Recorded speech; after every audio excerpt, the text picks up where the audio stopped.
Cette année, pour l'Assemblée générale de Singa France, on a décidé d'ouvrir l'Assemblée générale avec un débat, une discussion, tous ensemble, sur notre corps de métier qui est l'innovation par migration, je ne sais pas comment dire en français, Migration-led Innovation, et discuter surtout l'état de Migration-led Innovation en France. Je demande à Guillaume Capel, cofondateur de Singa, qui anime cette table ronde. On a autour de 40 minutes, 45 max, avec ses invités. Il va présenter ses invités. Et ensuite, après le débat, on échange on passe par la partie officielle de l'Assemblée générale. Mais avant de rentrer dans le débat, je demande à Donia, secrétaire générale de Singa, qui gère toute l'Assemblée générale dès le début jusqu'à aujourd'hui, de vous présenter une vidéo, parce qu'on a plusieurs présentations de vidéos, des portraits des entrepreneurs de Singa qu'on a accompagnés depuis là maintenant plus que 5 ans, mais là aujourd'hui on présente quelques portraits des entrepreneurs accompagnés l'année dernière. Je laisse Donia lancer sa première vidéo. Quelques manipulations techniques et c'est parti. Salut, moi c'est Nicolas. Salut, c'est Raïs. Nous sommes les cofondateurs de Kaukab. Il existe un déchet qui coûte absolument rien à la collectivité et qui est recyclable à 100% à l'infini, c'est le déchet métallique. Pourtant, les personnes qui récoltent ces déchets sont invisibilisées, marginalisées et souvent méprisées. Quand je suis venu en France, j'ai remarqué des camions, ils tournent, ils travaillent beaucoup pour ramasser les déchets, mais ils sont sous radar et personne ne le remarque. J'ai compris, ils habitent dans le bidonville, ils sont des systèmes un peu difficiles, donc j'ai décidé que je dois travailler avec eux. De là est né Kaukab, un service de mise en relation des entreprises et des particuliers qui jettent de la ferraille et des déchets métalliques avec des collecteurs de ferraille, des ferrailleurs. Notre grande mission, en fait, accompagner ces collecteurs pour devenir auto-entrepreneurs, travailler en règle, des camions corrects, des vêtements de travail professionnels. Il est toujours à fond. Merci, mais il est trop sage, ça m'énerve. Création de l'impossible. Ça rime avec des hauts et des bas. J'ai cherché un associé il y a 2 ans, tu te rappelles? Ouais, tu m'as invité à boire un café, on s'est donné les nouvelles. Et Raïs, il me dit, je cherche un associé. Et toi, moi en ce moment, je cherche du travail. On a décidé de s'associer à ce moment-là. Bureau. Présentiel. Blanquette de veau. Montagne. Montagne. Les deux. Film. Kaukab.fr, Kaukab.fr. J'espère que la vidéo vous a plu. Et donc maintenant, on vous a montré un peu en image des entrepreneurs de Singa. On va maintenant laisser la parole à Guillaume qui va revenir un petit peu plus sur cette notion d'entrepreneuriat et d'innovation et de migration avec des invités exceptionnels. Donc Guillaume, je te laisse la parole. Merci beaucoup. Bonjour à tous. Est-ce que tous mes intervenants exceptionnels sont arrivés? Hamzé, je le vois, Gilles aussi. Est-ce que Kat est là également? Alors, Kat arrive dans 2 minutes. D'accord, bon, bah, très bien. Est-ce que tu peux te présenter? Bon, déjà, un grand merci à vous, enfin, Donia Roux aussi, d'avoir organisé ça. Je sais que vous y avez mis pas mal d'énergie et de cœur et ça fait plaisir. Merci aussi à tout le conseil d'administration et l'équipe. Je sais que Singa, il y a plein de gens qui ont participé à ça dans l'équipe salariée. Donc, merci à vous tous pour ça. J'avais envie qu'on ait un moment pour discuter d'entrepreneuriat, d'innovation autour de l'immigration. Et j'avais envie de vous raconter aussi une petite histoire pour revenir un peu en arrière sur la vision qu'on avait en 2011, c'est-à-dire il y a déjà 10 ans de Singa. Voir Raïs, ça me refait penser aussi, ça me fait penser que le sujet tombe à point nommé, puisque je l'ai croisé jeudi et qu'il me disait que le grand problème qu'il a actuellement, c'est sa levée de fonds et de trouver du love money. Et donc, du coup, c'est un peu de ça aussi qu'on va parler aujourd'hui, puisque en 2011, quand on a créé Singa, en fait, on n'utilisait pas la traduction en lingala à cette époque-là, c'est-à-dire le lien. On utilisait plutôt la traduction de Singa en bambara, qui voulait dire le prêt, parce que en fait, on souhaitait créer une plateforme de financement participatif, donc financement par la foule pour les entrepreneurs réfugiés. Et on avait identifié que le manque de capital financier était l'un des plus grands obstacles à la création d'innovation dans nos sociétés, à la possibilité de révéler son potentiel, et donc du coup, qui était un vrai sujet de justice aussi sociale dans nos sociétés. Et finalement, on n'a jamais créé cette plateforme de financement participatif. On a plutôt créé ce que notre cher président Roux appelle une néobanque sociale, sur laquelle les plus de 1000 entrepreneurs qu'on a accompagnés partout en Europe et centaines qu'on a accompagnés en France, sur leur compte courant de notre néobanque sociale, ils retrouvent tout un tas de connaissances culturelles dans le domaine de l'entrepreneuriat et tout un tas de contacts professionnels qui leur permettent d'avancer sur leur projet d'entreprise. Mais on n'a pas encore résolu ce satané problème du love money, du pré-seed, du seed, etc. Et on n'a pas encore trouvé de solution sur les problématiques de capital financier.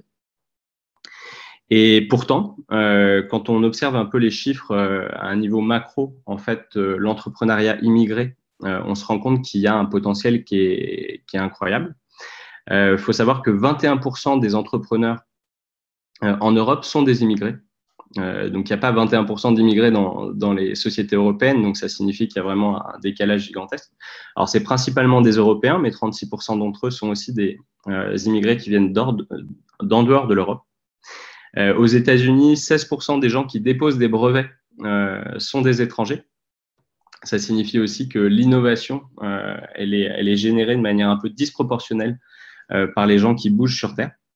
Il y a une étude de Open, qui est un think tank, qui montre que, en fait, investir dans 1000 entreprises créées par des réfugiés en Australie permettrait de générer plus de 100 millions de revenus supplémentaires pour l'économie australienne. Et donc, on a aussi des chiffres qui nous viennent de Norvège qui montrent qu'une entreprise créée par un entrepreneur réfugié signifie 3 emplois créés pour des Français et des immigrés. Et surtout récemment, une étude du Boston Consulting Group révèle que si on libérait un peu la mobilité internationale, on pourrait générer une économie de plus de 95 trillions de dollars annuels, ce qui signifierait quasiment doubler le PIB mondial. Alors après, bon, j'ai pas trop bien compris comment ça fonctionnerait avec la transition environnementale, cette histoire, mais en tout cas, ça signifie qu'il y a clairement des opportunités économiques. Alors ce matin, on a décidé d'élucider un peu ces mystères avec 3 intervenants exceptionnels. Donc, je vais commencer par celui que je vois pile en face de moi, donc Gilles Babinet, qui est coprésident du Conseil national du numérique, avec Kat aussi Borlongan, qui est directrice de la mission French Tech, et puis Hamzé Ralebi, qui est fondateur de Remotion et qui est aussi un serial entrepreneur. Hamzé, j'ai envie de commencer par toi, parce que il y a 2 ans, tu as lancé un projet qui s'appelle Narrator. J'ai testé le MVP, donc je peux témoigner que ce projet a existé, qui était une technologie vocale, qui pour moi je le résumais en un Instagram vocal qui permettait en fait d'enregistrer des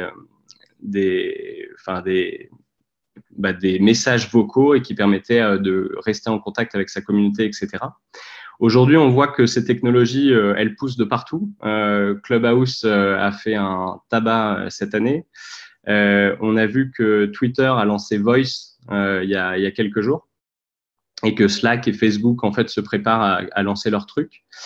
Et du coup, j'avais envie de te demander, toi, comment ça se fait que Narrator, c'est pas devenu une technologie française et championne de la technologie vocale.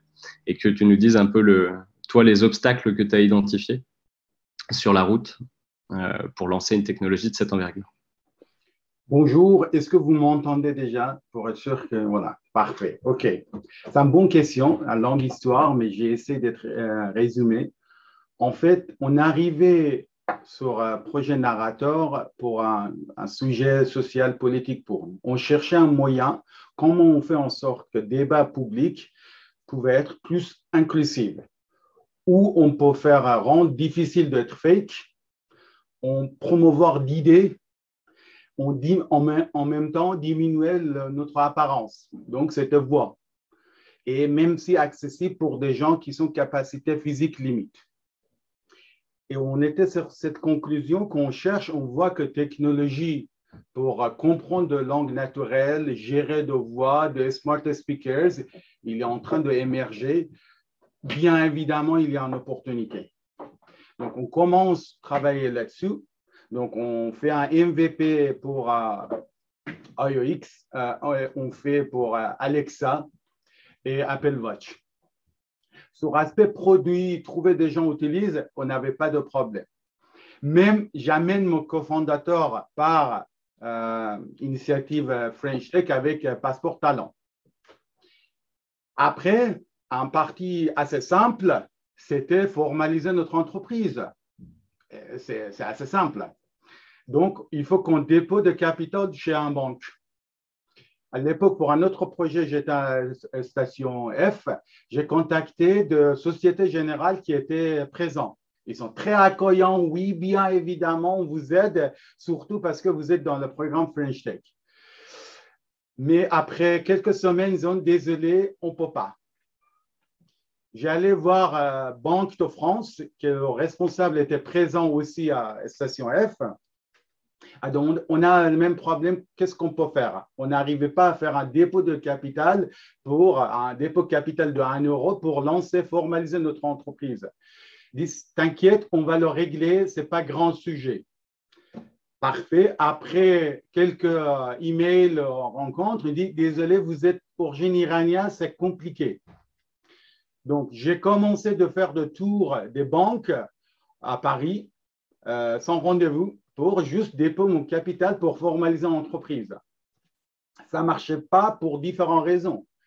Un dit, vous êtes iranien, un dit, parce que j'ai cofondateur qui je dis attestation d'hébergement pour atteindre, on ne peut pas faire un compte avec adresse chez quelqu'un.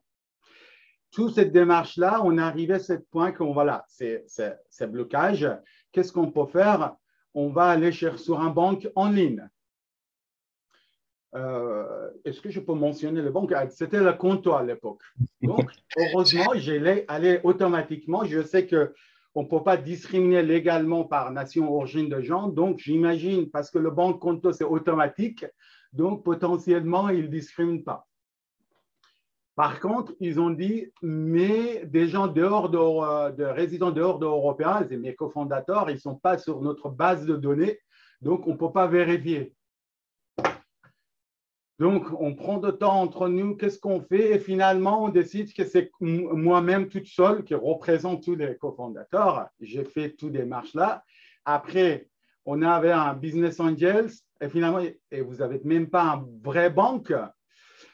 Vous voyez, cette démarche de formaliser l'entreprise, au lieu de ça durait 1 semaine, ça durait 6 mois ou plus. Et on avait ce sentiment de blocage. Après, un de mes cofondateurs, il m'a proposé qu'on déplace à États-Unis. Après, c'est un autre sujet. À l'époque, Trump, Muslim bans, ce n'est pas évident aussi. Donc, après certains moments, on dit OK, on met en hold, on verra plus tard. On a bloqué ici, ça ne marche pas. Donc, voilà. Et des choses comme ça veut dire des démarches qui ça a l'air. C'est évident, ce n'est pas un sujet quand tu lances un projet entrepreneuriat. Pour nous, ça devient un obstacle principal. Ça veut dire l'aspect produit, on était extrêmement à l'aise dedans. On a bien voir d'opportunités, même si avec School Lab, pour un autre projet, récemment, ils ont m'a contacté qui dit on a été convaincus que vous nous dit que le voie, c'est à venir, on voit maintenant. Est-ce que vous avez d'autres projets? Je dis oui, on a des projets maintenant. Mais des obstacles comme ça. Ou par contre, par exemple, j'ai postulé pour un programme tremplin pour Emotion. Mais je n'ai pas postulé pour Singa. Je dis le projet, c'est assez avancé. Je n'ai pas besoin d'aller, voilà, je laissais d'espace d'initiative Singa pour d'autres entrepreneurs. On était refusés partout. Hamzé, j'aimerais bien on va, enfin malheureusement on n'a pas énormément de temps pour tous. J'aimerais bien juste t'entendre sur une chose, c'est est-ce que vous avez eu, parce que toi tu as fait l'EM Lyon, tu es à Station F, tu es quand même introduit dans un certain nombre de réseaux, eu l'occasion de rencontrer des business angels et des VC français? En fait, j'ai passé par exemple, cette responsable de Banque de France à Station F m'a introduit un événement qui Chambre de commerce de Paris organise pour voir de business angels. En allant cette occasion, en fait, je vois qu'ils ne sont pas vraiment décideurs qui sont là. Ils sont des stagiaires, de représentants qui ne prennent pas de décision. Donc, c'est juste un vitrine qui n'a pas vraiment de moyen d'avoir d'accès au financement. Le reste, en fait, la démarche, je peux postuler en ligne, mais c'est bien évidemment, ça ne marche pas. Il faut que j'ai un proof 10 fois plus solide. Il faut que je fasse une démarche 10 fois plus, en fait, insistant, qui donnait le même résultat, alors qu'une grande partie de mon énergie est déjà dans des procédures de n'importe quoi, de comment je fais un dépôt de capital de 1 euro. Et est-ce que tu aurais pour terminer là-dessus, des pistes d'amélioration, des choses que tu suggères qu'on fasse pour transformer ça? En fait, il y a quelques axes pour changer.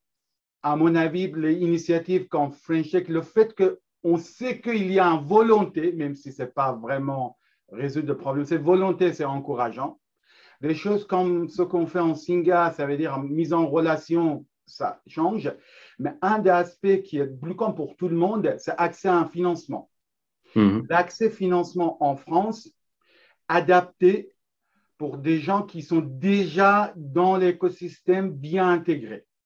Donc, si tu es nouveau arrivant, si tu viens d'une famille qui n'est pas entrepreneur, si tu es quelqu'un d'un quartier chaud, tu ne peux pas vraiment rentrer. En fait, le BPI, par exemple, il donnait beaucoup de grants, de subventions, mais c'est plutôt adapté de grandes entreprises qui ont des projets R&D, il investir et il a un parti qui rembourse. En fait, il n'y a pas dans la logique de seed, au pre-seed. Et une autre chose, écosystème français par nature, je crois, l'argent gère par banquière, qui sont notions de business plan. Ils comprennent comment un projet, ça fonctionne quand il y a un chiffre d'affaires qui tourne sur business plan. Ils n'ont pas de notion de produit. Donc, pour eux, c'est impossible de vérifier le potentiel d'un produit quand il est dans le pre-seed et seed. Et quand tu es un nouveau arrivant dans un écosystème quartier-ville qui n'est pas naturellement riche, c'est impossible d'avoir pre-seed. Par contre, je crois pour des gens qui sont bien dans l'écosystème, ils sont dans la phase accelerator et dans le projet B2B, en France, c'est pas mal. Mais pour un projet B2C, produit pre-seed, financement, ça n'existe pas. Merci. Merci beaucoup, Hamzé. On refera un petit tour après. J'aimerais du coup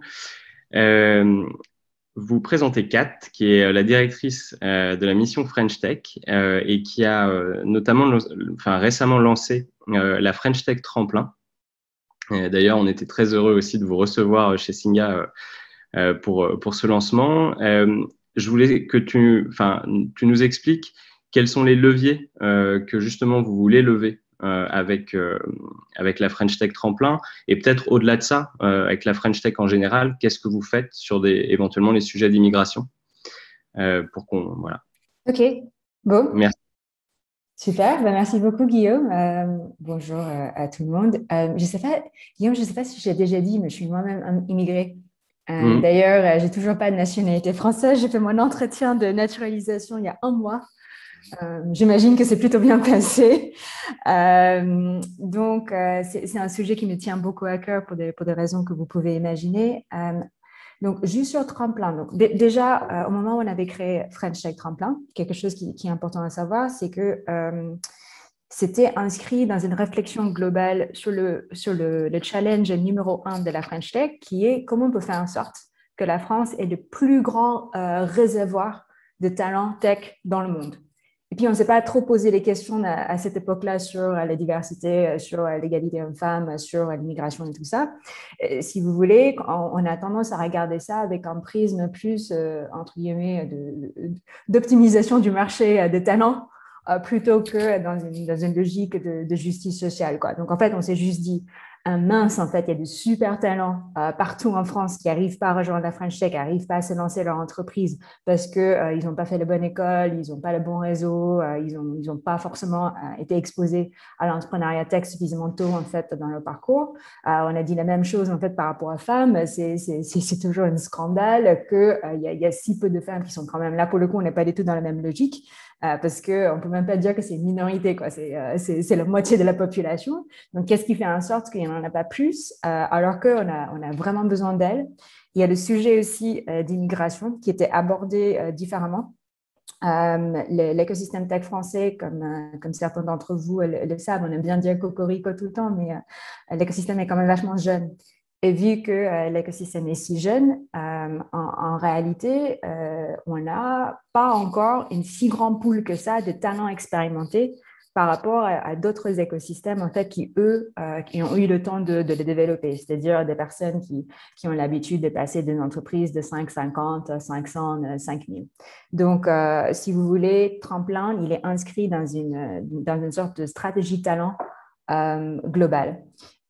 Bizarrement, j'ai fait mais absolument pas du tout le lien entre l'immigration et Tremplin. D'ailleurs, il n'y a aucun critère pour entrer dans Tremplin qui est l'immigration. Parce que, bon, franchement, il faut le dire, l'immigration numéro 1 en France, c'est quand même les Américains. Donc, ce serait un peu compliqué à introduire comme critère. Je peux parler, peut-être, je peux toucher quelques mots sur Tremplin et puis ensuite parler de qu'est-ce qu'on fait par rapport au sujet immigration pour l'instant.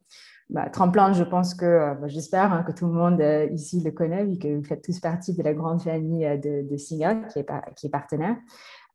Tremplin il était conçu plutôt pour des personnes qui sont totalement éloignées de l'écosystème tech, mais qui sont pourtant ultra talentueux.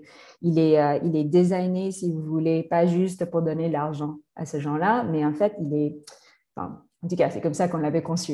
Espérons que c'est vraiment comme ça que ça fonctionne, mais en fait, il est conçu pour créer, renforcer et renouveler un pipeline de talents entrepreneurial, de les injecter dans l'écosystème tech de manière semi-artificielle. D'un seul coup, il s'agit quand même de 200 personnes tous les ans.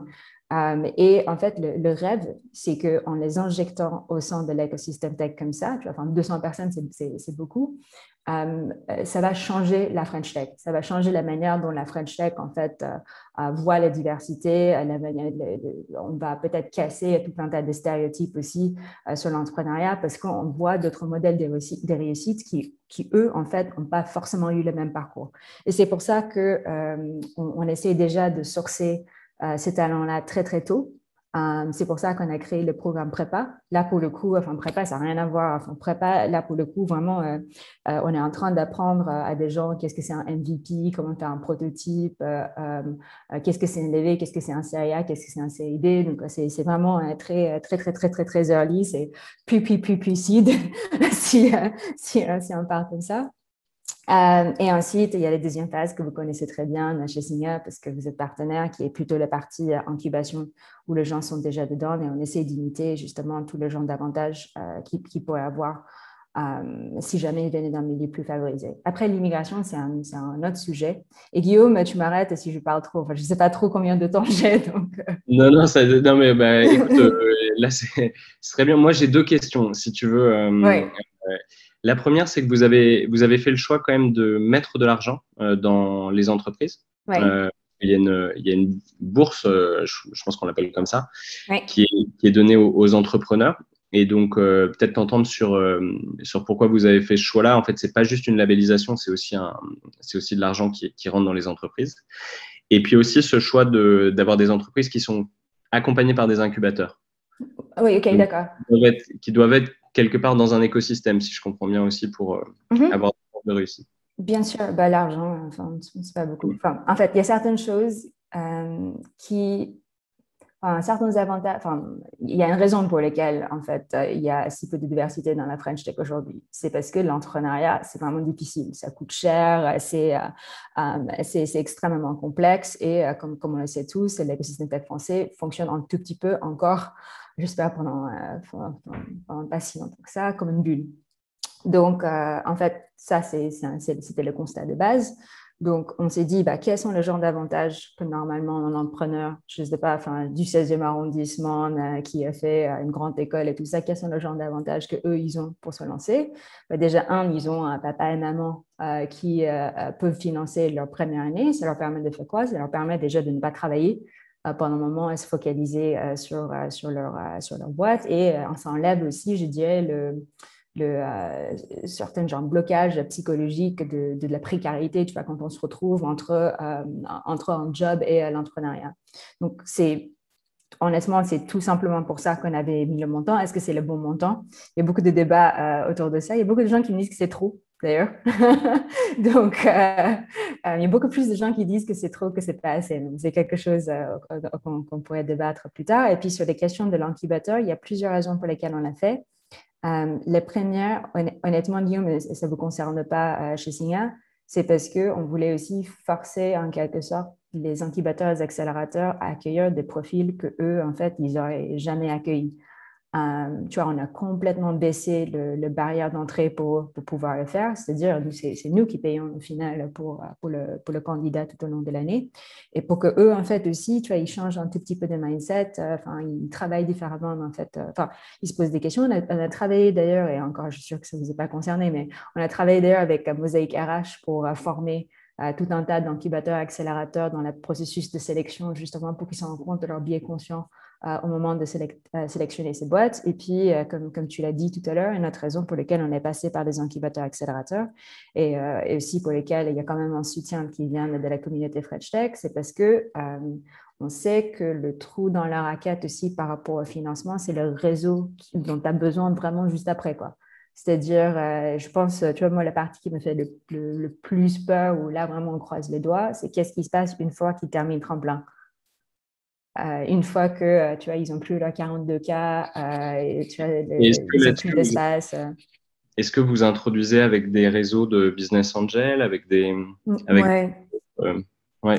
Oui, enfin, business angel, mais aussi des boîtes. Les BPI, les financeurs classiques. Ouais, BPI, c'est BPI partenaire. D'ailleurs, c'est BPI qui gère tout le versement de bourse. Mais oui, on travaille avec les équipes de BPI, une équipe en particulier qui s'appelle Entrepreneuriat pour tous, pour aider éventuellement à former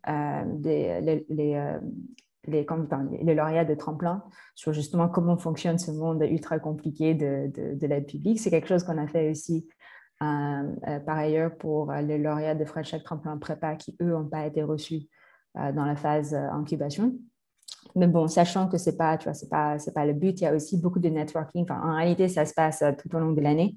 Mais c'est vrai que c'est vraiment à la fin du programme ou au moment qu'ils décident de lever. Il y a certains lauréats de tremplin qui ont décidé de commencer leur levée bien avant la fin du programme qu'on les soutienne avec toutes les intros qu'ils veulent.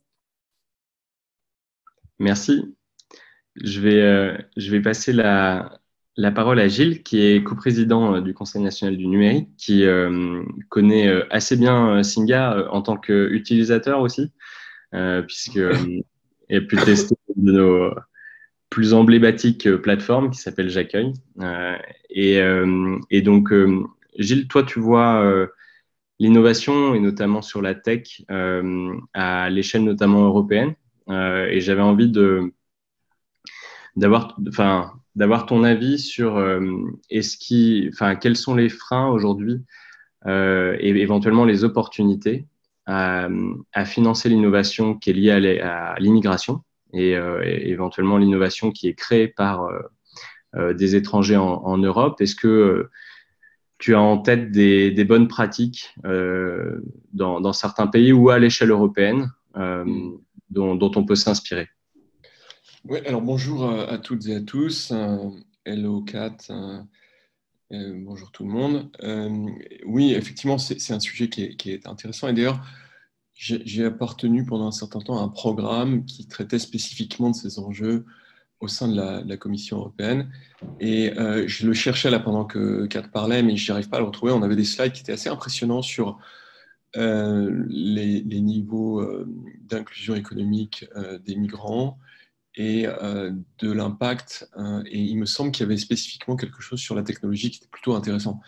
Alors, le sujet n'est pas nouveau pour la Commission. Il est étudié depuis maintenant, je pense, presque 7 ou 8 ans. Et il y a un phénomène qui est très intéressant. C'est ce qui s'est passé. Je ne sais pas si vous vous souvenez de ça, mais il y a eu une énorme vague d'immigration en 2012 en Allemagne. Ça avait été extrêmement polémique à l'époque, puisqu'il y a pratiquement, en l'espace de 18 mois, il y a 1 million de personnes qui sont venues principalement de Syrie et qui sont rentrées en Allemagne. Et donc, évidemment, tout le monde, beaucoup de gens se sont insurgés. Et on commence à voir les effets de tout ça avec ce qui est tout à fait intéressant. Effectivement, comme tu l'as dit, une caractéristique des gens qui font de l'entrepreneuriat qui est incroyablement supérieure au sein de cette communauté, et notamment dans la technologie. Je crois que c'est important de le rappeler, mais l'un des grands vaccins actuels, les vaccins ARN, a été inventé par des gens qui viennent du Moyen-Orient, je ne sais plus d'où, et qui sont arrivés il n'y a pas si longtemps que ça en France. Ils sont arrivés avant cette vague-là, mais ils ont dû arriver en 2008 ou quelque chose comme ça. Ils ont fait leurs études. De là, ils ont eu l'opportunité de travailler sur ces sujets ARN. Et en fait, au-delà de ça, c'est ce qu'un certain nombre d'études aujourd'hui mettent pas mal en exergue. Je trouve assez intéressant, c'est le fait que, en fait, c'est au-delà des migrants, ce sont les minorités de tout type qui innovent beaucoup plus que les autres. Donc, voilà, c'est pas un biais. Enfin, je veux dire, si on le prend de façon très factuelle et qu'on évite le postulat idéologique, c'est quelque chose qui est totalement factualisé et qui montre que il y a des travaux récents. J'ai le lien, je peux le mettre dans le chat, de Harvard University et de Berkeley également là-dessus, qui ont quantifié ce genre de choses et qui montrent que ça fonctionne extrêmement bien. Donc, je pense qu'il y a quand même une sorte de diagonale, de dynamique entre l'innovation et l'immigration. Et alors, l'autre jour, j'étais en train de débattre de ça et on me disait, ouais, mais la Chine, c'est le contre-exemple. Et en fait, je pense que c'est tout à fait un bon exemple parce que quand on va dans les gros incubateurs chinois, il y a pratiquement, enfin moi je me souviens avoir visité un incubateur à Pékin, personne ne venait de Pékin. C'est-à-dire que soit les gens venaient des provinces très éloignées de Chine, dans une logique qui livrait été assez méritocratique, soit ce sont des gens qui avaient passé 10, 15 ans à l'étranger, parfois dans des pays extrêmement exotiques. L'un d'entre eux, par exemple, a posé des antennes télécom avec Huawei, et puis qui reviennent, qui sont forts de leur expérience et qui font ce genre de choses. Donc ça, c'est quelque chose qui est assez démontré. Et par ailleurs, on démontre que, de façon également très scientifique, les équipes d'entrepreneurs qui sont plurielles ont factuellement un avantage en termes de performance. Donc ce qui est assez logique aussi, c'est-à-dire que moi, je pense que l'une des faiblesses qui va commencer à apparaître dans ce pays, et Kat, tu me pardonneras un tout petit peu critique, mais je pense que tu seras d'accord malgré tout, c'est le fait qu'on a une surreprésentation des entrepreneurs qui ont une homogénéité de parcours en mode reproduction sociale, grandes écoles. C'est quelque chose de particulier à la France qui, finalement, je n'arrive pas vraiment à le voir dans d'autres pays parce que même les Si je regarde les États-Unis, la part d'entrepreneurs étrangers est très importante. Je viens de parler de la Chine. Israël, c'est quasiment qu'une diaspora, donc c'est très intéressant. Il pourrait y avoir éventuellement une exception qui est celle des pays scandinaves, mais en réalité, d'abord, le phénomène migratoire commence à jouer beaucoup là-bas, et les entrepreneurs, je prends par exemple Daniel Ek, le fondateur de Spotify, ce sont des gens qui ont presque toujours eu des expériences internationales assez fortes. Donc je pense que ce point est un point polémique en France, mal compris, et c'est quand même extrêmement dommage. C'est un point politique avant toute chose. Et en fait, moi, mon sentiment, et je suis en train de creuser ce point-là, c'est que, en fait, le monde de la technologie est en train de passer de ce que je pourrais appeler le monde du 1% au monde du 10%. C'est-à-dire que dans le monde entier, les gens qui montent des startups, ça reste une extrême minorité très élitiste.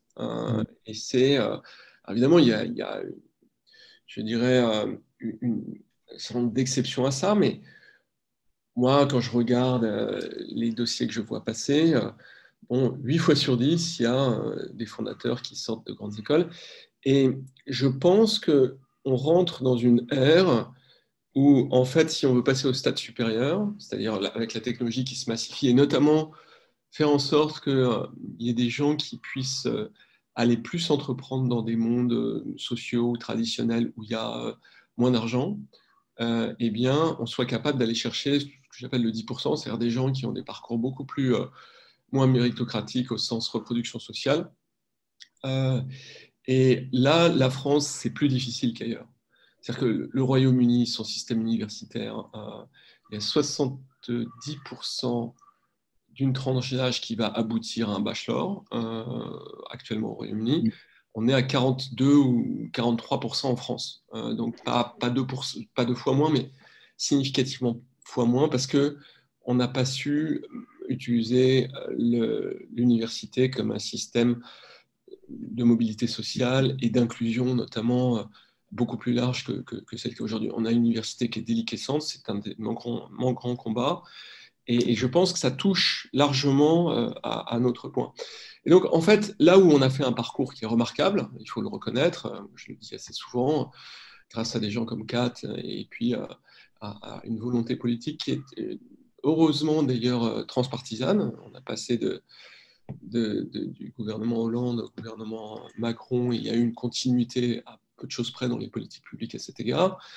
On va rencontrer un mur. Et ce mur, ça va être le mur de la diversité. Et je crois que c'est vraiment un sujet qui nous intéresse. C'est vrai que, puisque tu évoquais mon cas, enfin notre cas personnel que je ne veux pas essentialiser, mais c'est quand même un cas extraordinaire. Donc nous, on a accueilli un migrant soudanais qui est arrivé en France ne sachant pas parler français et n'ayant absolument aucun contact, aucun réseau. On était les seules personnes avec qui il parlait et il se sentait profondément démuni, évidemment économiquement, mais socialement aussi. Et puis, il a fait des études de façon assez intense, il faut le dire, puisqu'il faisait 3 écoles en simultané, une école de management au Pont, une école de code à Créteil, et puis il prenait des cours de français par ailleurs.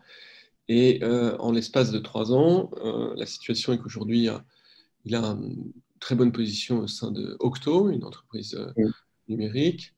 Il est totalement intégré. Je pense qu'il a une vie sociale beaucoup plus riche que la mienne aujourd'hui.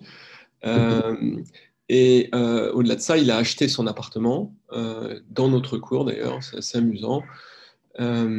Et sans qu'on l'aide, enfin vraiment, il a fait tout ça. Aujourd'hui, il est totalement autonome de nous et il s'est débrouillé tout seul.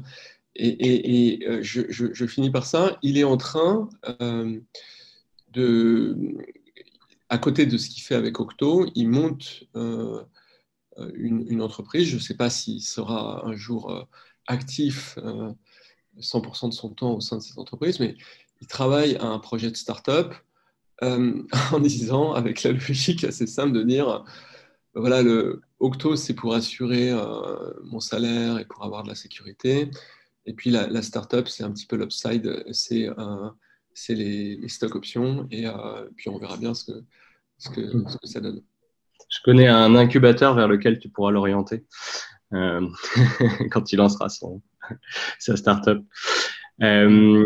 Moi, en fait, je partage un peu le même constat. Je pense qu'il y a beaucoup aussi des sociétés qu'on dit qui sont différentes parce que l'homogénéité crée de l'innovation. On pense à la Chine, on pense aussi à l'Inde, mais en fait, on se rend compte que souvent les innovateurs, y compris dans ces pays, en fait, sont ceux qui ont fait des études à l'étranger ou qui ont travaillé à l'étranger et sont revenus. Le groupe Tata, qui a été créé, qui est le plus grand groupe technologique aujourd'hui en Inde, est un des exemples aussi de ça. En Europe, les 11% des ingénieurs dans la tech sont issus de l'immigration. En fait, on se rend compte que c'est aussi dans les secteurs qui sont hyper pointus, comme la technologie, qu'on retrouve pas mal en fait les étrangers. Les équipes diverses, c'est un rapport de la fondation de Deloitte avec la fondation Tente qui montre que 87% du temps, une équipe diverse prend une meilleure décision, elles sont 20% plus innovantes, etc. Donc, c'est vrai que c'est scientifiquement prouvé. Mais alors, comment ça se fait, en fait, qu'on ne mette pas plus de billes dans ce secteur? Parce que, en fait, j'ai l'impression que de lire des rapports de tous les sens, c'est Harvard, les Boston Consulting Group, etc., qui montrent ça, l'Union européenne aussi, puisque tu disais tout à l'heure, il y avait des données qui étaient sorties. Moi, je me souviens des données qu'on avait sorties avec Roux et Hamzé, justement, sur le fait que 44% des entreprises créées dans la tech en Allemagne et en Angleterre sont créées par des immigrés, alors qu'il n'y en a que 26% d'ailleurs en France. On a tous ces chiffres et j'ai l'impression que on n'arrive pas à investir peut-être aussi des moyens là-dedans. Et donc, quels sont les freins en fait pour que ça bouge? Oui, je peux peut-être dire quelques mots là-dessus. Bon, Ouais, le premier, c'est Guillaume, franchement. Enfin, la France, on l'adore, mais elle n'est pas si attractive que ça non plus pour des étrangers. Hein. C'est assez récent que l'écosystème tech français commence à devenir un peu plus international, que les gens commencent enfin à vouloir venir lancer des boîtes ici. Mais c'est vrai que pendant très longtemps, ce n'était pas parce qu'on les bloquait. Il y a énormément de gens, y compris aujourd'hui, qui pensent que la France est loin d'être loin d'être, c'est même pas dans le top 10 en fait des villes que les gens choisiraient pour lancer leur entreprise. D'ailleurs, il y a des classements qui sont sortis assez récemment sur le sujet et je crois que nous, on est 12e place. Enfin, c'est sorti. Ouais, j'ai vu ça. Ouais, tu avais vu, on est 12e place et en fait, nous, on a passé pas mal de temps là-dessus et c'est toujours des choses du style il y a plein de gens, l'essor de la French Tech est assez récent au final, enfin, par exemple là on a l'impression d'annoncer une licorne par semaine et tout ça, mais en fait il n'y a pas si longtemps que ça, c'est-à-dire il y a 2 ans 3 ans, on n'était pas très connu comme un pays qui était capable en fait de produire des boîtes de cette envergure-là. Nos propres talents entrepreneuriaux se barraient de la France. Enfin, même les Français, en fait, ne restaient pas jusqu'à il y a encore, c'était l'ancienne génération, non, mais si vous regardez le fondateur de Snowflake ou de Datadog ou par exemple Eventbrite, pardon, anyway, voilà, vous voyez que c'est des Français qui sont partis. Donc, en fait, je pense que le premier truc, en fait, sur lesquels il faut vraiment travailler, c'est avant tout l'attractivité de la France. Donc, déjà faire en sorte qu'ils aient envie de venir. Et qu'ils sachent, en fait, qu'on voudrait aussi qu'ils viennent. Je pense qu'il y a un peu de ça. Enfin, la France est connue pour beaucoup de choses, mais pas forcément pour la qualité de son accueil vis-à-vis des étrangers, pour avoir vécu, pour avoir moi-même en fait vécu le traumatisme de tous les étrangers qui renouvellent leur carte de séjour à la préfecture de Paris. Je vois la tête d'Azé. Donc il y a ça. Et puis le deuxième, c'est en effet faciliter l'intégration. Moi, ce que j'entends, c'est que enfin, tu vois, j'ai entendu ici dans le témoignage tout à l'heure, c'est en effet, il y a vraiment plein de trucs, mais totalement débiles, du style, genre, c'est impossible d'ouvrir un compte bancaire sans un domicile, en même temps, c'est impossible de louer un appartement sans un compte bancaire. Enfin, il y a beaucoup de choses, il y a beaucoup de petites choses comme ça. Et ensuite, il y a des grosses choses aussi où, par exemple, il y a énormément de documents administratifs qui n'ont pas encore été traduits en anglais. Et puis, il y a énormément de démarches aussi administratives et là, en plus, je suis sûre que j'en parlais un petit peu avec Roux, qui lui aussi, je pense, a eu quelques difficultés. Mais on ne parle même pas de comment tous les étrangers ont vécu ça pendant que le ministère de l'Intérieur était fortement perturbé par les crises et personne n'arrivait à avoir de rendez-vous. Donc, en tout cas, ce que j'ai dit, c'est un sujet complexe, ce n'est pas juste une question de discrimination, il y a tout un dispositif en fait autour. Les trucs qui ont été priorisés aujourd'hui étaient l'accueil des talents tech. Je ne le cache pas, c'est vrai que toutes les tafs qu'on a fait récemment pour la French Tech, c'est plus pour faire venir des employés pour les startups de la French Tech et c'est pour ça qu'on a retapé les visas. Il y a d'autres choses aussi qui vont être annoncées, j'espère, dans un mois sur d'autres choses sur lesquelles on a travaillé. Des choses qui existent déjà que vous savez, enfin, que vous voyez peut-être que vous ne savez pas exister. Il y a quelque chose qui s'appelle le French Tech International Community, qui est un partenariat qu'on avait fait avec Station F pour faire en sorte qu'il y a un endroit en fait où tous les étrangers pourraient venir de partout vraiment pour trouver des ressources et devenir potes aussi, ce qui est quand même assez important. 2, il y a un service qui est un peu sous le radar, mais qui existe. D'ailleurs, je vous le conseille fortement pour des personnes chez Singa. C'est un service qui s'appelle Welcome to la French Tech. En fait, c'est une sorte de hotline helpdesk pour des étrangers qui arrivent en France avec les visas de la French Tech pour les aider en fait avec toutes leurs démarches administratives. Donc, en réalité, c'est 3 personnes à plein temps en fait qui répondent à énormément de mails, énormément de flux. Et puis, dans pas très longtemps, je ne sais même plus si c'est public en fait cette discussion ou pas, mais en tout cas, on travaille beaucoup avec les ministères de l'Intérieur qui progressivement en fait va consacrer plus de ressources pour soutenir des entrepreneurs étrangers, enfin des entrepreneurs de talents étrangers. D'accord. Est-ce que je sais qu'on est en train de faire exploser le temps et on a est-ce que Hamza ou Gilles vouliez dire quelque chose je crois qu'on va regarder une nouvelle vidéo. Je voudrais juste parce que je sais que effectivement le temps est compté, mais je voudrais, puisque Kate a parlé de cette histoire de, je ne sais plus si c'est toi qui en as parlé ou quelqu'un d'autre, mais de cette époque où les gens quittaient la France en fait pour aller entreprendre. Je ne sais pas si vous avez le souvenir, il y avait un garçon qui s'appelait Félix Marcard qui avait fait un papier très remarqué dans Libération qui s'appelait Barrez-vous. Et en fait, Félix est un de mes amis. Il est d'ailleurs lui-même parti puisqu'il est actuellement entre Londres et la Grèce. Et en fait, il a écrit ce bouquin. Je ne sais pas si vous le voyez à l'écran. C'est The New Nomads, How the Migration Revolution is Making the World a Better Place. Et je viens de lire ce livre, c'est absolument génial. C'est vraiment, je ne peux que le recommander. C'est exactement le sujet que l'on évoque actuellement. Et en fait, Félix, lui, il observe que, en gros, il y a une forme de migration technologique qui devient extrêmement forte. Il n'a pas que cette observation, hein, mais c'est l'une de celles qu'il voit. Et donc, moi, j'ai cherché à quantifier ça. Je pense que le phénomène des migrations technologiques à moyen terme, ça peut concerner 3 à 5 millions de personnes. Pourquoi ? Parce que c'est le déficit qu'on a de compétences dans le monde, à peu près. C'est-à-dire 900 000 pour l'Europe, 1,1 million pour les États-Unis. Ça fait 2 millions.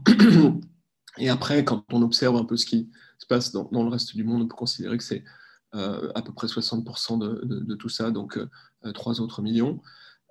Et évidemment, ça crée des tensions énormes sur le marché du travail. Je vous donne juste ce chiffre sur lequel vous pouvez réfléchir. Il y a des écoles au Kenya, différentes écoles de code, 60% de leur promotion, dès qu'ils ont leur diplôme, quittent le Kenya. 60% des promotions. Donc, c'est juste incroyable. Et alors, pour la moitié, ils vont aux États-Unis avec les visas technologiques. Et puis, pour l'autre, ils vont dans le reste du monde, beaucoup en Australie et un petit peu partout. Et je parlais avec l'un des fondateurs d'une de ces écoles il n'y a pas très longtemps. Il me disait, en fait, en ce moment, on double la taille des promotions chaque année. Et ça ne suit pas. Malgré tout, ça ne suit pas.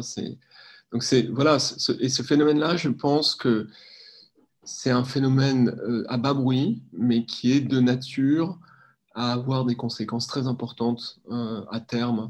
Alors on voit que Kat vient d'en parler, la politique de la France est très centrée sur le fait d'attirer les très hauts potentiels, mais je pense que ça peut aller plus loin à moyen terme. Merci. Hamzé, alors là, je me retourne vers la secrétaire générale.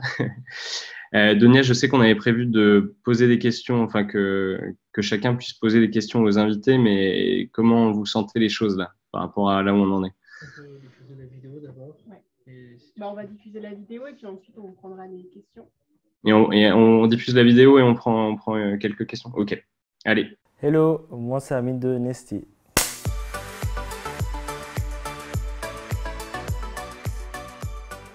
Après l'annonce de confinement, je pensais que j'allais pas voir ma famille, surtout ma petite sœur, pendant longtemps. Donc je me suis mis à écrire mon ressenti et ma vie pour partager avec eux et garder comme souvenir. Mais en même temps, je voulais pas partager des choses sur les réseaux sociaux et vous savez pourquoi. J'ai eu l'idée de créer un nouveau concept de réseau social sous forme de journal intime où on peut partager des souvenirs, des histoires ou des moments un peu plus intimes avec la famille et les personnes proches. Le but, c'est de faire découvrir aux gens leur côté introverti. Visionnaire et dernier espoir, parce que je trouve toujours une solution quand on est bloqué. Je me rappelle le premier cours de l'université. À l'époque, je ne parlais pas très bien français. La prof arrive en cours et commence à éternuer. Et moi, par la politesse, je dis « à tes souhaits, madame ». Et je vois tout le monde a commencé à rire. Et je ne comprenais pas pourquoi. 2 ans après, je me suis rendu compte qu'il faut dire « à vos souhaits ». Pour moi, innovation et technologie. Série. Instagram. Couche-tard. En famille. Vous pouvez nous trouver sur Instagram, LinkedIn, Twitter et notre site qui s'appelle nesty.app. Alors Amine, c'est l'un aussi des 9 entrepreneurs qui a été sélectionné par la French Tech 30 ans en début d'année. En file d'attente. On a diffusé une autre vidéo. Les 2 entrepreneurs qu'on a présentés sont des lauréats de la French Tech. Le programme French Tech Tremplin. Et on va expliquer dans la partie l'Assemblée générale, 9 entrepreneurs de Singa à Paris et à Lyon sont lauréats de la French Tech. Et on a créé une série de podcasts. On les a interviewés, mais pas que, les autres entrepreneurs de l'accélérateur aussi. Et vous avez vu 2 vidéos qu'on a préparées. Il y en a d'autres qu'on va diffuser au fur et à mesure sur les réseaux sociaux à l'occasion de la semaine des réfugiés. Merci beaucoup. Est-ce que vous avez des questions? On peut prendre, si vous voulez, 5 petites minutes pour prendre vos questions. Donc, les personnes qui ont des questions, on vous autorise là à remettre votre caméra et à… Et dans les messages? Non, dans les messages, ce n'est pas des questions. OK.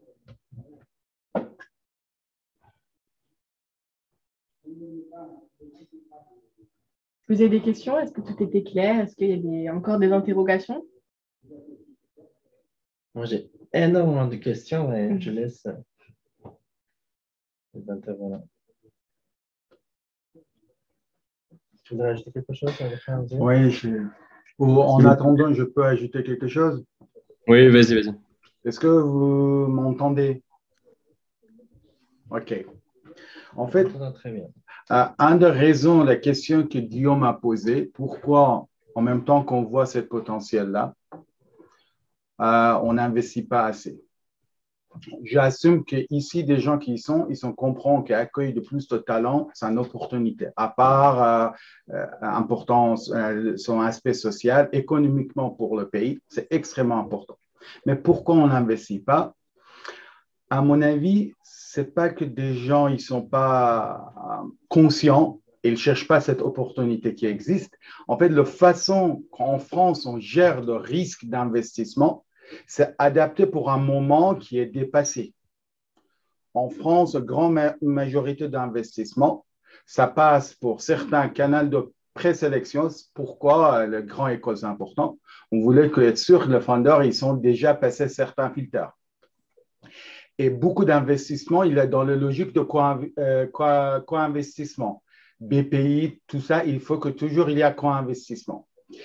Et ça, c'est un parti. La deuxième partie, le fait que démographiquement, des gens qui gèrent l'argent, ils sont dans cette logique-là, plus ils sont banquiers, ça veut dire qu'ils comprennent le risque de projet basé sur son transaction financière passée. Et toute cette pratique sociale, économique, business, de compétences business, d'investissement qu'on a en France, ce n'est pas adapté pour des gens qui viennent d'arriver, des talents internationaux. Ils ne sont pas dans une procédure de sélection qu'ils connaissent. Ils ne pouvaient pas co-investir dans un projet avec eux pour que garantir son investissement. Et c'est un produit implicite, il n'y a pas d'histoire financière assez forte qu'on peut décoder de risques d'investissement. Et démographiquement, ils ne sont pas des gens de produits. Donc, à mon avis, les compétences, il faut peut-être faire une école Business Angels pour des gens ou des pratiques qui nous permettent de comprendre le risque d'un projet différemment à la technique qu'on a eue historiquement, ça marchait, mais ça ne marche pas. Si on veut accueillir des talents internationaux, si on voulait être dans le projet produit B2C, les techniques qu'on a, ce n'est pas adapté. On va échapper. Redéfinir la notion de risque. Oui, je vais juste dire quelque chose, je ne sais pas si vous le savez. 4 CEO du Next 40 ne sont pas français. Oui, donc on a juste une et d'ailleurs, sur les 4, il y a uniquement un des 4 dont le français est la langue maternelle. En fait, c'est pas pour dire que oui, bien sûr, c'est tout à fait possible de réussir en France si on est immigré. C'est pour dire que il y a une vraie distinction à faire entre l'immigration issue vraiment de l'élite internationale, dont fait partie en fait beaucoup de ces CEO-là, même s'ils sont arrivés comme immigrés. Enfin, il y a plusieurs, d'ailleurs même dans le French Exam qui ne parlent même pas français parmi les CEO, qui est un autre sujet, je dirais. Et par contre, c'est vrai que quand on comptabilise, par exemple, les 51% ou 56%, je crois, des talents tech à Londres qui sont issus de l'immigration, on mélange toute forme d'immigration. En fait, on mélange à la fois toute l'élite indienne, par exemple, qui était envoyée dans des grandes écoles, Imperial College et tout ça, et qui sont restés, et également, par exemple, tu as des personnes réfugiées qui sont arrivées dans des conditions beaucoup plus complexes. Donc, j'ai l'impression qu'il y a vraiment deux choses. Il y a à la fois faciliter vraiment, l'attractivité et la facilitation du parcours pour les étrangers qui ont choisi la France et qui ont envie ou qui se retrouvent en France pour telle ou telle raison et qui ont envie d'entreprendre ici. Et il y a un deuxième qui est qu'est-ce qu'il faut faire pour vraiment sensibiliser vraiment l'écosystème à la diversité et casser en fait tous les stéréotypes à quoi ressemble un entrepreneur à succès pour faire en sorte que justement, il y a un peu plus de fluidité. Camille, tu avais une question pour l'un de nos intervenants. Oui, bonjour à tous. Du coup, je suis en train d'essayer de remettre ma vidéo. Ok, c'est bon. Oui, bonjour à tous. Merci pour ce talk. Pour ma part, j'ai début 2020 fait partie d'un programme d'incubation de SIGA et je travaille dans un fonds de capital risque cross-border français-américain qui s'appelle Red River. Et dans ce cadre-là, je fais partie d'une nouvelle commission qui est toute jeune à France Invest, donc pas France Digital, mais France Invest, qui est la commission qui s'appelle Commission Talent et Diversité, et qui se pose la question de ce qu'il est possible de faire du côté des investisseurs. Et donc là, comme je vois qu'il y a beaucoup de gens qui connaissent ces sujets, si l'un de vous, c'est une question ouverte, si l'un de vous... on cherche des intervenants, on cherche à éventuellement faire sur les sujets de diversité ce qui a été fait chez France Invest sur une charte parité qui est quand même relativement contraignant pour les investisseurs. Cette commission diversité pense qu'il est possible de faire la même chose en termes de diversité que ce qui a été fait ces 5 dernières années en termes de parité. Alors, si l'un des intervenants ou tous les gens qui sont autour de la table ont des idées, qu'ils n'hésitent pas à connecter avec moi par ailleurs parce que on sera content d'avoir tous ces inputs-là. J'ai l'impression que Gilles a beaucoup plus d'expérience que moi sur le débat, sur les quotas et comment mesurer la diversité pour l'encourager. Oui, effectivement, moi je me suis pas Oui. mal intéressé à ces sujets dans différentes associations, dont Jamais sans elle, que j'avais cofondé il y a maintenant 7 ou 8 ans, je pense. Enfin, malheureusement, je crains que ce soit avant tout un sujet politique. Hein. C'est-à-dire que on voit que la parole sur ce sujet est quand même largement confisquée par l'extrême droite. Et voilà, je pense que dans une certaine mesure, il faut quand même essayer de... Le monde de la tech a quand même un angle, une façon de voir cet enjeu assez différente et très audible. Malheureusement, il s'exprime peu sur ces sujets. Et donc, c'est dommage parce que le rôle qu'il a eu sur le genre a été quand même assez remarqué, a contaminé d'autres univers, notamment économiques, mais aussi sociaux. Et sur ce sujet, il est beaucoup plus réservé, beaucoup plus discret. Je ne sais pas bien l'expliquer, mais je pense que si le monde de la tech pouvait dire, OK, on a besoin de gens qui viennent du Moyen-Orient, d'Afrique, de partout, et ces gens-là sont d'une très grande valeur, ça serait un tremblement de terre, ça serait vraiment quelque chose d'important. Et c'est un sujet qui est en fait politique. C'est on rentre dans une élection présidentielle, le sujet va être préempté par des gens qui pensent exactement le contraire, et c'est dommage, quoi. Donc il faudrait trouver, essayer de pousser ça au travers de différents cercles. Il y a différentes associations qui représentent le numérique. Mais moi, j'ai déjà proposé qu'on traite ce sujet. Je ne peux pas dire que ça ait emporté un enthousiasme incroyable. Oui, pardon. Kat, tu voulais ajouter quelque chose? Non, je peux peut-être juste partager où on en est, nous, en fait, dans notre réflexion. Certains d'entre vous le savent peut-être, mais il y a un board impact au sein du Next 40 French Tech 120, dont l'objectif, en fait, est de réfléchir de sortir de recommandations, en fait, assez actionnables sur qu'est-ce qu'il faut faire pour faire en sorte que le French Tech 120 devienne de plus en plus, en fait, de rôle modèle par rapport à l'impact. Il y a 3 sujets qui sont abordés. Il y a l'égalité des genres, il y a l'inclusion et il y a aussi l'environnement. Et honnêtement, c'est sur l'enclos. On a fait, par exemple, la dernière réunion, on passe à 5 minutes sur l'égalité homme-femme, 5 minutes sur l'environnement, consensus facile sur le 2. Et ensuite, on passe 2 heures ensuite à parler du sujet de l'inclusion parce que c'est vraiment pas simple dans le sens où ils ont des définitions très différentes.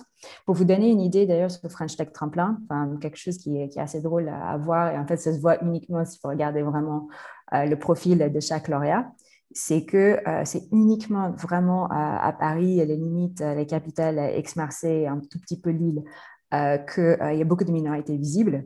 Dans toutes les autres French Tech Tremplin, en fait, la plupart des personnes sont plutôt blanches, quoi. Par contre, ils sont plutôt issus de la ruralité, porteuses de handicap, voilà. Et du coup, tu vois, quelque chose ça nous fait remarquer, c'est qu'il y a vraiment la diversité dans la diversité, et même si on voulait le compter, on n'est pas non plus des Américains, on ne pourrait pas les réduire uniquement à une question de race, entre guillemets.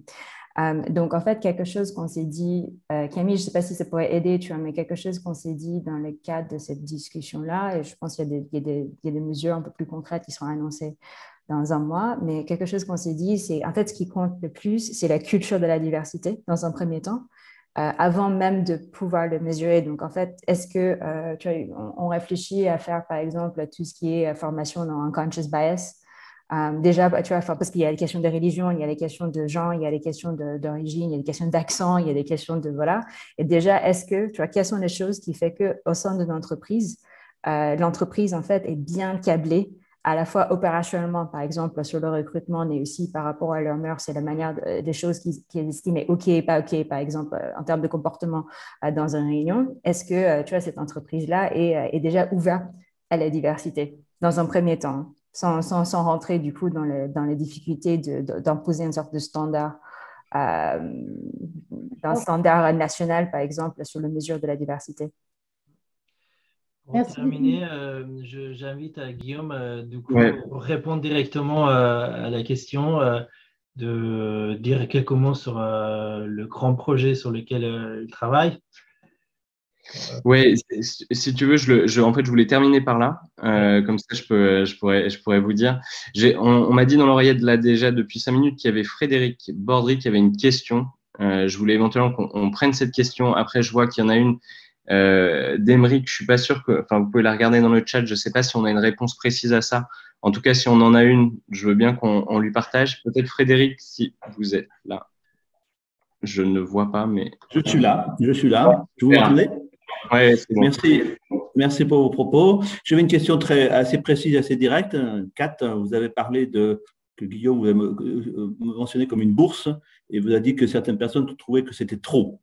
Pour moi, trop, ce n'est pas une unité scientifique. J'aimerais savoir qu'est-ce que vous appelez, qu'est-ce que vous donnez comme bourse, comme montant ou comme pourcentage d'investissement. Et puis quelles sont les personnes pourquoi les personnes trouvent que c'est trop? En fait, oui, bien sûr. Donc, en fait, il y en a deux. Dans le cas de French Tech Tremplin, prépa, le bourse, il est en tout, c'est 20K, 17K qui est, tout ça est non dilutif, bien sûr. Hein. Il y a 17K qui est versé directement au lauréat. Et ensuite, il y a 3K qui couvre en fait tous les frais de formation. Donc, prépa, je rappelle, c'est pour des personnes qui découvrent ce que c'est l'entrepreneuriat et du coup, qui sont… voilà, ils ont 6 mois en fait pour déjà essayer de voir si vraiment l'entrepreneuriat pour eux, pour ensuite postuler pour French Tech Tremplin. Ensuite, dans la phase incubation de Tremplin, donc le vrai French Tech Tremplin, entre guillemets, ils ont plutôt 42 cas. Il y en a 30 qui est versé directement à la startup lauréate et 12 qui est versé à l'incubateur pour couvrir en fait tous les frais d'incubation. Là où il y a pas mal de questions, c'était pour plusieurs choses. C'est plus pour French Tech Tremplin Prépa où on avait peur que vu que la réalité, c'est qu'à part des critères d'éligibilité et peut-être juste pour voir les motivations, vu que c'est des personnes qui ont naturellement pas encore lancé leur startup, en fait, il n'y a aucune autre manière de sélectionner, quoi. Et du coup, il y a eu un petit peur qu'il y a un effet d'aubaine parce qu'on a très peu on a énormément de difficultés à screener au niveau prépa, alors qu'au niveau incubation, plus on a tous les incubateurs avec nous au niveau incubation qui ont l'habitude, ça se passe plutôt bien. Et puis, en fait, d'avoir tant d'argent si tôt dans le développement d'une boîte. 17K, c'est énorme, en fait, même pour un entrepreneur qui n'est pas issu de la diversité, s'ils sont au stade d'une idée. On avait peur, en fait, que du coup, ça a tendance ça les force à les dépenser tout de suite. Donc, en fait, ça ne les apprenne pas du tout à bootstrapper. Tout de suite, ils pensent à embaucher des graphistes, ils pensent à embaucher des développeurs, tout, et plutôt que de se focaliser, par exemple, sur tout ce qui est product market fit. Donc, en tout cas, c'est une réflexion qu'on a eue suite à nos expériences de la première promotion. Donc, on va essayer de voir cette année comment le modifier. Merci. Merci beaucoup. Merci vraiment énormément à tous les trois d'avoir pris le temps ce matin. Moi, j'ai encore 1 milliard de questions pour vous, mais on va se calmer. J'avais même envie de demander à Hamzé aussi quels étaient ses nouveaux projets, puisqu'on sait qu'il y a 2 ans, il était en avance d'1 an sur Clubhouse. Donc, si ça se trouve, il est en train de bosser sur un truc qui est en avance de 5 ans pour la prochaine technologie. Mais du coup, vous aurez l'occasion de lui demander directement si vous avez envie de savoir quel sera le futur. Et puis, je voulais vous dire aussi juste que nous, on n'a pas tout à fait abandonné cette idée de créer des sources de capitaux financiers pour les entrepreneurs réfugiés issus de l'immigration, et puis plus largement pour un peu révolutionner la migration à l'échelle européenne. Et donc, en ce moment, on est en train de travailler sur un venture studio auquel on va adosser un fonds d'investissement européen. Et donc, du coup, ce seront des choses dont on pourra reparler puisqu'on aura très envie de faire aussi ces projets en lien avec vous. Je vous souhaite à tous une très bonne assemblée générale et puis merci de votre écoute.